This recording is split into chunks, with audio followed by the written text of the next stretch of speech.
Bismillahirrahmanirrahim. Assalamualaikum warahmatullahi wabarakatuh. Waalaikumsalam warahmatullahi. Alhamdulillahi wassalatu wassalamu ala rasulillah, amma ba'd. Pemirsa Footnote dari Az-Zarkashi TV, alhamdulillah kita bersua kembali dalam segmen video pendek kita. Kali ini kita berdua saja nih sama Ustadz Feby. Gimana kabar Ustadz? Alhamdulillah khair Ustadz. Baik. Kita akan memperbincangkan ini sebuah tema yang menarik ya, tentunya dalam segmen ilmiah ini ya. Artinya apa yang akan kita bicarakan nanti tentunya berkisar tentang keilmuan ya, saduran, kutipan dari para ulama, kitab-kitabnya, yaitu mengenai tentang umroh sesuai sunnah.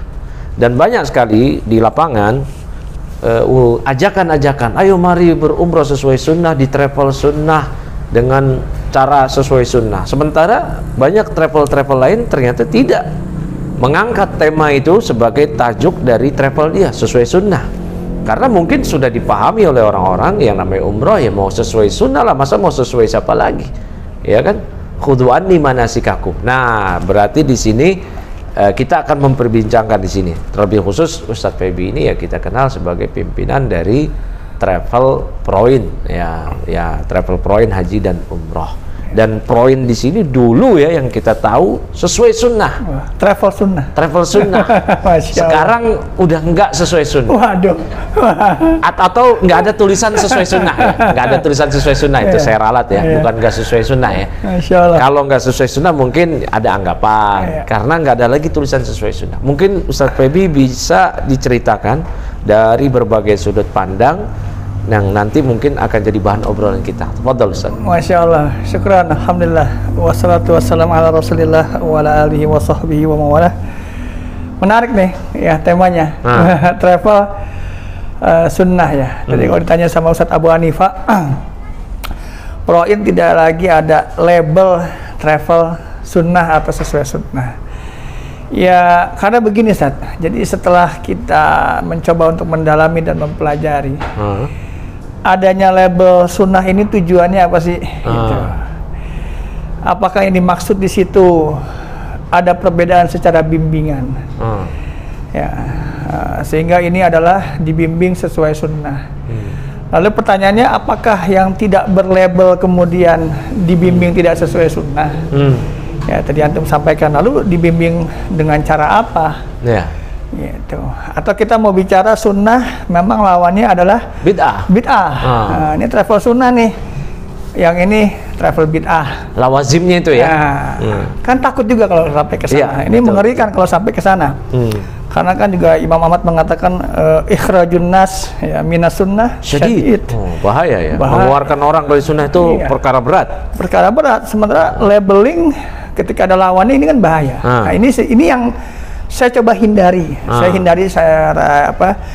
Hindari kehati-hatian kami supaya tidak menyatakan travel yang bukan atau label tanpa sunnah itu adalah yang dimaksud bid'ah atau tidak sesuai sunnah.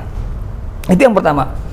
Kemudian yang kedua yang menariknya adalah ternyata yang kami alami pengalaman ya bertahun-tahun kita ya dalam pemahaman sesuai sunnah, ternyata di situ ada beberapa masalah yang ternyata sifatnya hanya khilafiyah, dari yang diingkari. Dulu ketika masih pakai label sesuai sunnah. Betul. Ya misalnya yang kita alami ya, dan mungkin dialami juga oleh teman-teman yang lain. Ketika ditanya apa sih bedanya, misalnya ya diantaranya yang mungkin terucap sebagai indikasi pembeda atau kriteria, misalnya kalau sunnah itu umrohnya harus pakai mahram wanitanya. Nah, itu yang sering kali. Sering. Nah, apakah ini sebagai kriteria atau tidak ya? Tapi ini terucap. Kemudian yang kedua misalnya, kalau sesuai sunnah umrohnya tidak berulang-ulang dalam satu kali safar. Cukup satu kali dalam perjalanan. Atau permasalahan sholat sunnah ihram, tawaf wada, atau walimatus safar. Pakaian wanita mesti hitam, atau tidak boleh putih lah dan lain-lainnya. Ini yang muncul, terucap walaupun tak tertulis sebagai kriteria, gitu. Tapi ketika ditanya ini yang keluar nih, gitu. Betul. Dari itu nggak bisa dipungkiri itu. Karena kita juga dulu berasal dari yang klaim sesuai sunnah. Gitu, ya. Nah ini makanya menarik nih ya, gitu. Nah berarti dari sudut pandang tadi ya Ustadz ya, ketika kita menganggap bahwa ini sesuai sunnah, berarti yang menyalahi kriteria tadi kita anggap tidak sesuai sunnah. Sementara lawazim itu berat sekali. Tadi sudah dikatakan mengeluarkan orang dari sunnah itu berat. Nah sementara nih ya, di lapangan ternyata kita dapati dari berbagai travel atau pihak ustadz yang menjadi pembimbing sesuai sunnah dalam diskusi kita, karena kita juga orang lapangan ya, kita sering diskusi sama asatidah itu. Ternyata apa yang dia klaim sesuai sunnah itu hanya klaim versi dia aja. Terus lawazimnya kan tadi kalau nggak sesuai sunnah, apa dia bilang? Bid'ah. Ternyata itu tidak final bid'ah di mata para ulama. Bahkan ada perkara yang tidak ada kata bid'ah dari para ulama. Semisal kasus yang sering kali menjadi polemik, yaitu umroh berulang. 4 mazhab ternyata nggak ada yang mengatakan umroh berulang dalam satu kali safar itu bid'ah. 4 mazhab. Kita tidak bicara kalangan kontemporer Ustadz ya. Nah ini dari sudut pandang Ustadz ini menyikapi umroh berulang ini, yang ini mungkin teman-teman kalau mau berumroh kemudian dia daftar di travel, ternyata dia pengennya berulang. Kan fitrahnya begitu. Betul. Manusia, karena dia sudah mengeluarkan uang banyak, waktu yang panjang, cuti segala macam, energi, kemudian dia akan berpikir sekali umroh rugi banget ini. Belum tentu terulang. Padahal dia berhari-hari di Mekah, Ka'bah di depan mata. Betul. Begitu kan, ngambil mikot cuman ke Tanim dikit sebentar. Nah sementara dia mau melakukan itu, ini fitrahnya dia nih. Dicegah sama Ustadz. Nah ini gimana Ustadz? Ya Masya Allah nih, ini wakil nih Ustadz.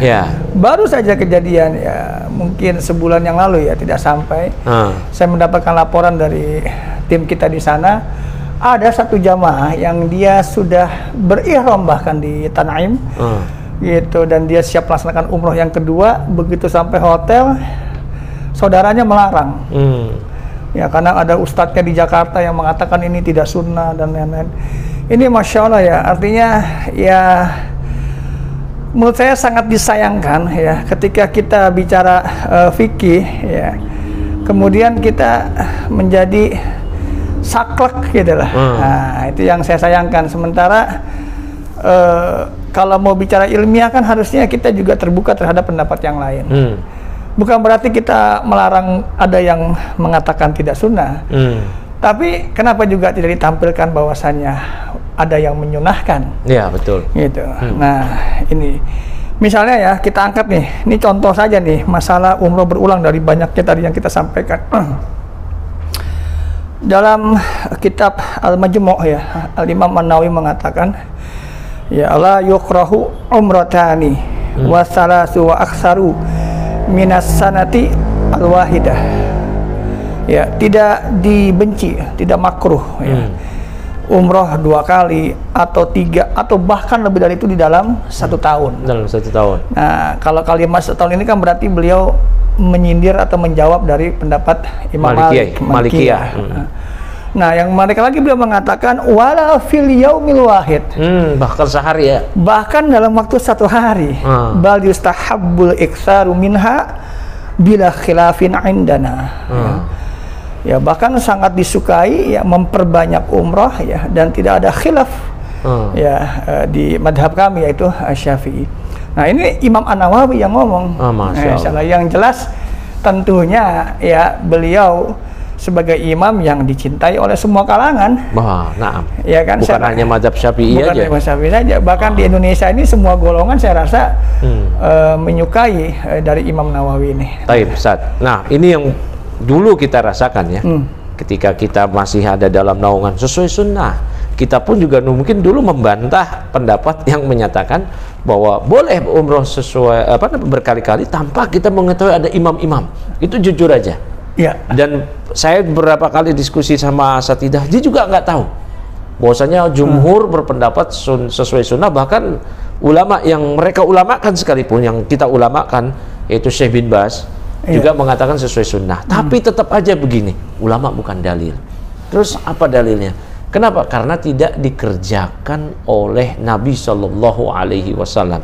Kalau ada pun hadis Aisyah, itu kan hadis Aisyah aja, Aisyah saja. Masa cuman itu aja? Dalil khususnya mana yang mentaksis begitu? Nah, gimana jawabnya, Ustaz? Nah, sebelum ke sana sebenarnya menarik juga nih. Kita bawakan dulu tentang yang bahwasannya masalah takror umroh ini kan tidak hanya dalam mazhab Syafi'i ya, termasuk dari Imam Abu Hanifah, termasuk Imam Ahmad juga. Tadi antum sampaikan termasuk Imam Malik tidak sampai ke level bid'ah, hanya makruh dalam setahun. Ya, karena melihat Nabi hanya setahun per tahun ya baru beliau umroh. Nah, kemudian kita ambil misalnya juga tadi Syekh bin Baz ya. Ini menarik nih Ustaz. Ya. Nanti akan nyambung ke pemikiran tadi jawabannya. Ya, Syekh bin Baz rahimahullah itu ketika ditanya tentang umroh berkali-kali, beliau mengatakan apa? Yang menarik adalah idza i'tamara ya salasa aw arba'a marratin fala haraja fi dzalika. Nah, jika seseorang itu berumroh 3 kali atau 4 kali, maka tidak mengapa. Faqad i'tamarat Aisyah radhiyallahu anha fi ahdi Nabi sallallahu alaihi wasallam, bahwasanya Aisyah pernah berumroh di zaman Nabi ya sallallahu alaihi wasallam fi hajjatil wada, pada haji wada, umrataini, 2 kali umroh, fi aqalli min 20 yauman, kurang dari 20 hari. Nah, ini yang menariknya, beliau membawakan hadis ya, memang mungkin hadisnya umum. Ya, bahwasanya al-umroh ilal umroh kafaratun lima bainahuma.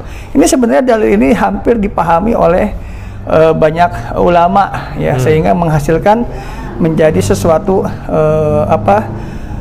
istihbab ya, disukainya banyak umroh. Nah, yang menarik ini kan dalil ini umum ya, yaitu dengan ada kata al-umroh. Al-umroh ini kan ibaratnya isim mufrad, mu'arraf ya. Ya, artinya isim mufrad yang ma'rifah. Ini kan salah satu tanda dari keumuman, lafaz umum. Dalam Al-Waraqat juga jelas ini dikatakan ya, sebagai salah satu tanda dari lafaz umum. Maka di sini dikatakan, maka jelas, maka bila hasrin, tanpa ada pembatasan, tidak ada pembatasan ya, baik umrohnya di hari yang sama, di malam hari berkali-kali, di siang hari, karena tidak ada pembatasan. Ini yang harusnya dipahami dari 2 sisi ya. Para ulama memahami hadis itu dan juga dikuatkan dari tadi usul fikihnya. Ya, sebagai misalnya lafaz umum tadi. Ya, sehingga bila hasrin. Nah, ini sebenarnya kurang apa lagi? Ya, sementara pemahamannya jelas mau dari ulama terdahulu maupun ulama yang, nah, contoh lagi misalnya yang sering kita baca misalnya Bulughul Maram. Apa kitab syarahnya Subulus Salam, Son'ani. Nah, Son'ani. Beliau mengatakan, membawakan hadis yang sama. Ya, beliau bahkan mengatakan dengan hadis yang sama ini, beliau mengatakan bahwasannya dalilun ala takrarul umroh wa annahu la karahatan fi dzalika wa la tahdid biwaqtin. Tuh. Jadi nggak ada setahun, nggak ada sebulan. Ini dalil, dia bilang, dalil tentang mengulangnya umroh, bahwasanya tidak karahah, tidak makruh, dan tidak ada tahdid, tidak ada batasan dengan waktu. Nah, sekarang kalau misalnya memang kita mau kembali pemahaman kita mengikuti pemahaman ustadz atau pemahaman para ulama, ya jelas di sini dengan hadis umum itu melahirkan pemahaman tentang kasratul atau takrarul umroh. Taib.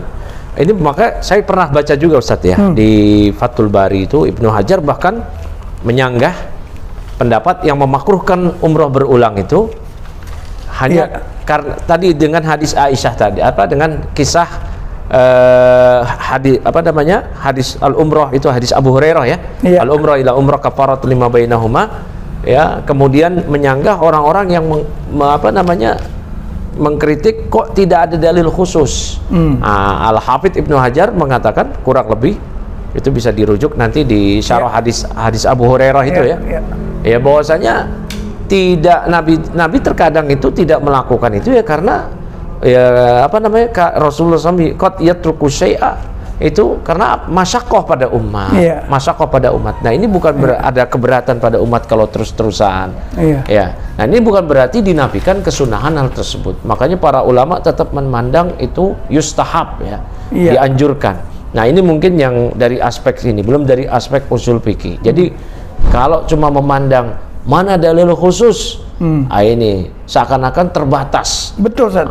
Nabi lakukan apa tidak kan begitu? Itu. Nabi lakukan apa tidak? Sahabat lakukan apa tidak? Nah, itu yang kelirunya ya. Nah, inilah perbedaan pemahaman ulama salaf terdahulu dengan mereka-mereka ini. Makanya itu yang saya sayangkan ya. Ya, artinya sebenarnya pertanyaan seperti itu kan sebenarnya tidak layak. Tidak layak disampaikan. Sementara kita jawab tadi yang antum jawab, Masya Allah tuh, yang antum jawab dengan Al-Hafiz ya, Ibnu Hajar Asqalani mengatakan di dalam Fathul Bari itu kan jelas.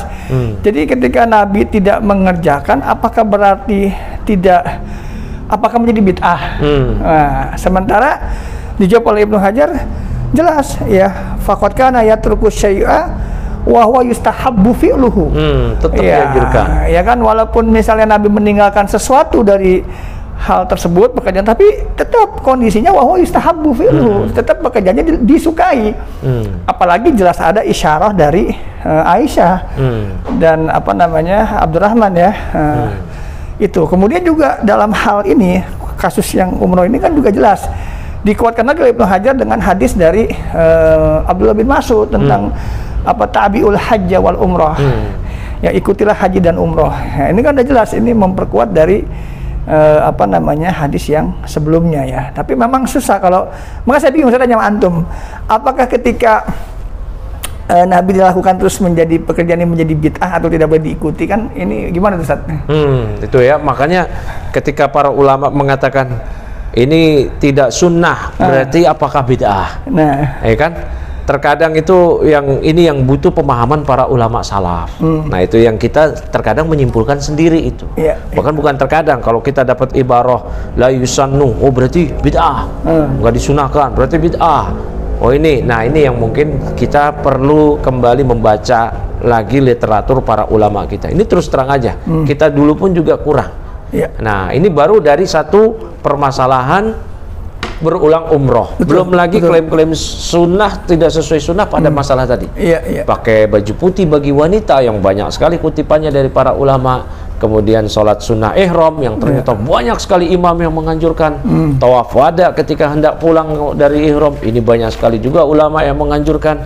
Ya, kemudian apa namanya wanita yang berhaji atau berumroh tanpa mahram, padahal manhaj sahabat, bahkan manhaj Ibnu Umar, manhaj Aisyah, sampai Aisyah mengatakan laisa kullu nisa tajidu mahraman. Kan sampai begitu. Enggak semua wanita punya mahram. Ibnu Umar bahkan juga di riwayat bahkan dibawakan oleh Al-Hafidz di Bulughul Maram, beliau berumroh, ada perempuan yang lain sama apa namanya Mauliyat, betul. Bahkan Utsman memimpin, dan Abdurrahman bin Auf juga menjadi leader lah kalau kita sekarang. Nah, ini berarti banyak sekali permasalahan-permasalahan yang diklaim inilah pendapat satu-satunya yang benar. Ini yang disayangkan, Ustaz. Ini poinnya sebenarnya. Jadi itu satu poinnya, mengambil satu pendapat kemudian mengklaim sebagai ini yang sunnah. Makanya sunnahnya jadi sunnah indaman.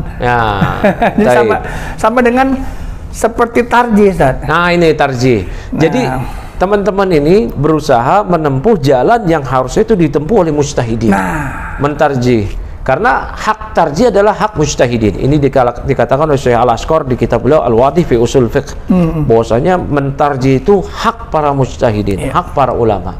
Jadi selevel-level kita ustadz, ya selevel asatidah yang belum nyampe lah level mujtahid, mentarjih itu berat sekali. Harusnya kan kita levelnya mengutip, menyadur, kemudian menyampaikan. Nah, ini yang kita enggan sepertinya, karena kita lebih suka pakai pikiran kita sendiri, mana yang lebih kuat di kalangan para ulama pendapatnya, kemudian kita kuatkan hanya karena pendapat ulama menurut kita nggak ada dalilnya.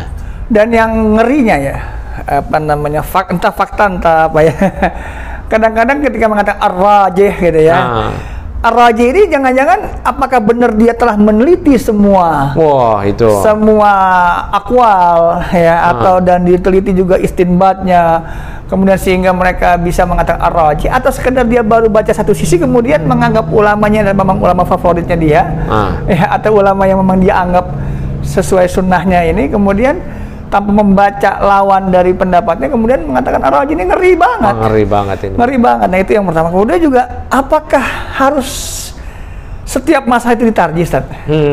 Gitu. Nah, ini menarik nih. Ya, seperti kemarin misalnya kita mau puasa ya. Kemarin saya juga bahas kitab I'anah itu di TISA. Di situ ada faedah yang mantap dari Fathul Mu'in ini ya. Karena Fathul Mu'in termasuk kitab yang sering menampilkan perbedaan pendapat. Tapi kan Masya Allahnya ya, Al-Imam ya, artinya Zainuddin Al-Milibari ini kan dia hanya menyajikan ya, seperti kasus masalah niat puasa ya, dalam mazhab Syafi'i kula yaumin ya, setiap hari, sementara Imam Malik membolehkan 1 bulan full. Juga perbedaan antara di siang hari dengan lawannya jumhur harus di malam hari, tapi itu di situ tidak ada kalimat tarjih. Tidak ada, bahkan mengatakan qala syekhuna yanbaghi ala zalika. Bahkan mengatakan, menyarankan gitu kan, kalimat yanbaghi. Tidak ada kalimat dalam arti yang rajih adalah ketika lintas dalam lintas mazhab. Nah, sementara kita ya tadi antum sampaikan level mujtahid kagak. Iya, itu berat sekali itu. Talib ilmi juga belum tentu. Nah, sementara para ulama juga tidak setiap permasalahan harus ditarjih. Gitu, dibiarkan saja. Nah, termasuk apa aja nih, bukan promosi di Pro ini nih. Di Pro ini juga sama. Kita juga seandainya memang ada yang meyakini dia harus pakai mahram ya. Silakan ya. Alhamdulillah mah jadi 2 jamaahnya. Tadinya 1 jadi 2 kan? Jadi 2 ya. Ada suaminya yang ikut. Ada suaminya yang ikut. Nah, adapun hanya mampunya perempuannya saja dan itu umroh wajib ya silakan gitu. Jadi kita juga tidak ada pemaksaan satu pendapat. Nah, ini yang makanya ya tadi tema di awal ya, menarik Ustadz ya, ketika melabelkan sesuatu tapi jadi lawazim. Itu ya. Taib. Demikian mungkin ya bagi teman-teman yang menyimak perbincangan kita, mungkin ada yang bisa diambil faedah, silakan diambil faedahnya.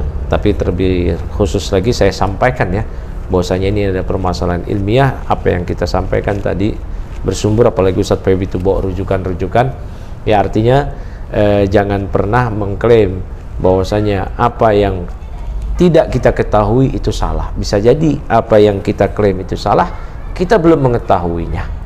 Baik, demikian saja dari kami. Wabillahi taufik. Ya, wassalamualaikum warahmatullahi wabarakatuh. Masya Allah, barakallahu fikum.